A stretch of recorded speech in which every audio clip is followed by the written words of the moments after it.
What's up everyone, my name is Jessie and welcome back to my channel. So for this week's video, I wanted to continue on with the Easter theme and I decided to create an Easter ombre cake. Now, I've never made an ombre cake before, so this was definitely different for me, but I really do like how it came out and I hope that you like it as well.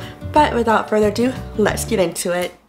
The ingredients you'll need is 1 cup of all-purpose flour, 1 cup of cake flour, 2 eggs, 1 cup of sugar, half a teaspoon of salt, 3/4 teaspoon of baking soda and 1 teaspoon of baking powder, 1 teaspoon of vanilla extract, 1 stick of butter, and 1 cup of buttermilk. Okay, so now we're going to get our AP flour, our cake flour, our baking soda and baking powder, and our salt, and whisk that together and set that aside until we need it. Okay, now I'm going to cream together my sugar, my butter, using a paddle attachment, and I'm going to whip that under medium speed until nice, light, and fluffy. Okay, it's nice, light, and fluffy. I did this for about 3 to 4 minutes, and we're just going to start scraping down these sides of the bowl. You always want to make sure you want to scrape down the sides of the bowl, just so you can get to the bottom of it where our panel can't reach. And then give that a little bit of a mix, and while that is mixing on low speed, I'm going to add the 2 eggs, but 1 at a time. So 1 and then number 2. Okay, and bring down the speed just a little bit, and then of course we gotta scrape down the sides of our bowl as always. Anytime you add a new ingredient to the bowl, you want to make sure you're scraping it down. Get that little piece right there. Okay, and then we're just going to give that another mix so the sides are nice and incorporated as well. And now I'm going to add my vanilla extract. And I love vanilla. Actually, you want to use a good quality vanilla extract. Okay, now we are going to start adding our dry ingredients. We're going to do this in thirds, so 3-part dry ingredients to 2-part milk, our buttermilk. And so you want to do dry, wet, and ending with dry, just so it's nice and well incorporated, nice and light and fluffy. And now I'm adding my first half of buttermilk. Okay, and now all of my dry and all of my wet are in my batter. I decided for fun to go ahead and dye my batter pink. You don't have to do this step, but I thought it was fun for Easter, be nice and festive, and I used about 2 to 3 drops of food coloring. It's really all nice and pink and Easter. And this is my final vanilla cake batter mix. It looks nice and delicious. I love cake batter. Right now I have 3 round 6-inch pans that I spray with nonstick cooking spray and lined with parchment paper. And I'm going to divide my batter into these 3 pans here. Doing it really fast, yo. Okay, now that our batter has been evenly divided, I'm going to pop it in the oven at 325 degrees until it's cooked all the way through. Okay, so I have a cake turntable with a non-slip mat and a 10-inch round cake board.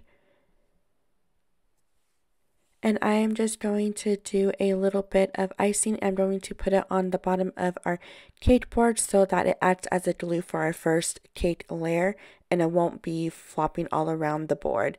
It will just stick to it. And what I did with my cake is just level it off using a cake leveler, but if you have a knife, you can use a knife as well. And so I'm just going to dollop a little bit of icing and I'm going to start filling my cake. It's nice and smooth. It's going to be so delicious. Can't wait. Now I'm going to add my second layer. Make sure that it's nice and even. If you need to get eye level, then that's perfectly fine as well. You just want to make sure it's not slanted or crooked or anything like that. Okay, and as I did the first time, I'm just going to dollop a little bit of icing and just smooth it out to the edges. It looks so delicious. I love buttercream icing. Alright, and so for our third and final cake layer, I'm actually going to flip it because as you can see, it gives it a nice even look. It's nice and smooth, and again, you want to get eye level. If you need to press it down so that the icing acts as a glue for the cake, then you can do that as well. And you just want to make sure it's nice and even, nothing's tilted or slanted or anything like that. Okay, and now basically what I'm going to be doing is a crumb coat. And what a crumb coat is exactly what it sounds like. The icing is going to act as a barrier between our final coat of icing and our crumbs. Because when you're leveling off the cake, it does get a little crummy. And so this layer just kind of keeps all of that guarded, and it will like stop our crumbs from getting to our top coat. So you just want to make sure it's nice and even. And I am using a bench scraper, or like an icing scraper, whatever you want to call it. And I'm just scraping the sides, making sure it's nice and even and smooth. And again, this is just the crumb coat, so it doesn't have to be perfect. You just want to make sure you're just locking in those crumbs. And I'm taking my offset spatula and cleaning up the edges just a little bit. Just as I'm doing that, and I'm just going to do that all the way around my cake on all parts of the edges.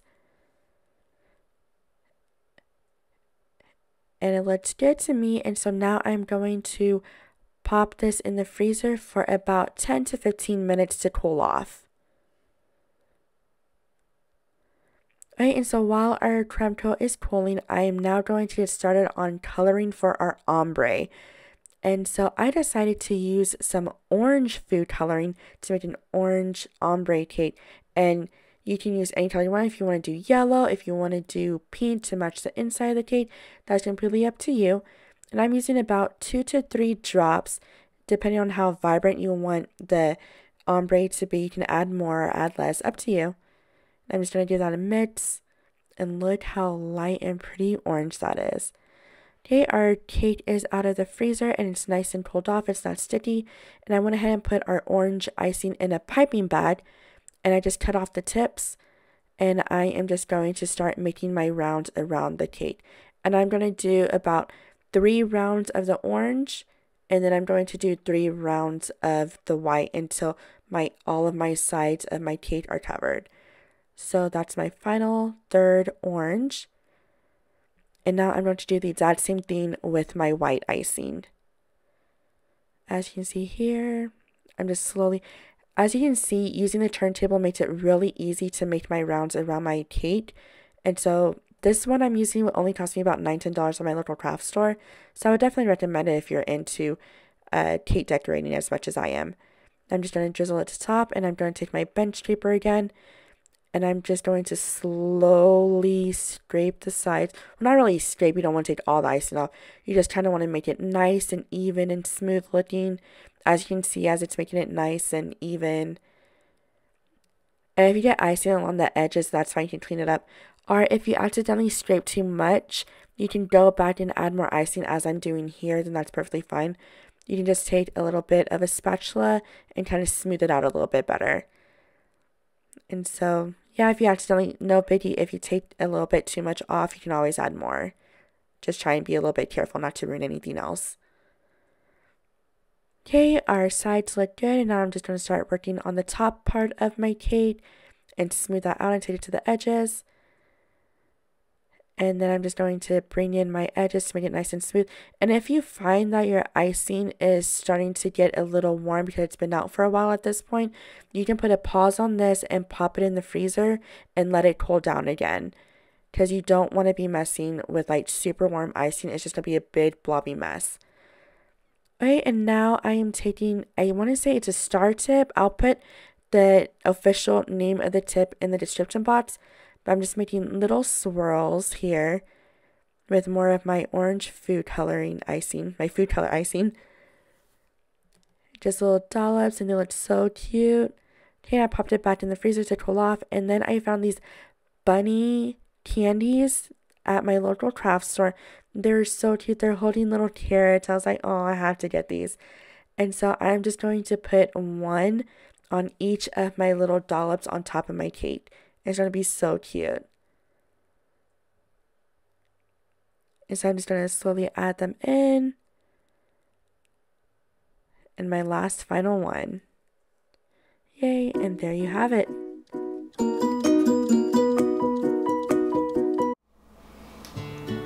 And there you have it, a very festive Easter ombre cake.